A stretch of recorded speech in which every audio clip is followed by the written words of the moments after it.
So this is, and it hasn't even done the thing it's meant to do, which is reduce the use of drugs, where in fact, actually this has gone up.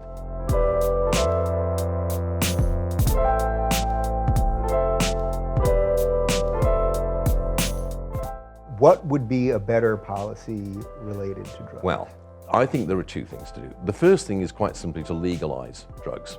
Across the board. What people do not realize is until the 1890s, any drug was freely available. If you were a chemist in Great Britain until 1922, the United States until the 1890s, you could go in, you could order opium, you could order morphine. Arthur Conan Doyle could go to the chemist in London and get his weekly supply of cocaine, serious coke habit, which is why Sherlock Holmes has a coke habit in the stories. So what this regime we now have has been created piecemeal since the 1920s, basically. So it's not inevitable, it's a specific policy response. And the results of it have been catastrophic. It has led to incredibly high rates of incarceration here in the United States, which means countless lives ruined and severely damaged, if not destroyed.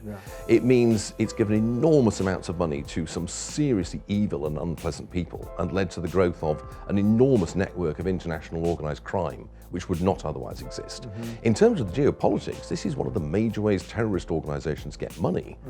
It's a catastrophe in terms of that. It's undermined the stability of large parts of the world, like Colombia, for example.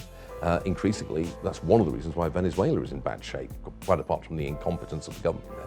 Mexico, we all know there's like a war going on in some parts of Mexico at the moment. So this is, and it hasn't even done the thing it's meant to do, which is reduce the use of drugs, where in fact, actually this has gone up. Not only that, but an inevitable result of this policy is that the suppliers and the users both go for harder drugs, because you want to get more bang for the buck.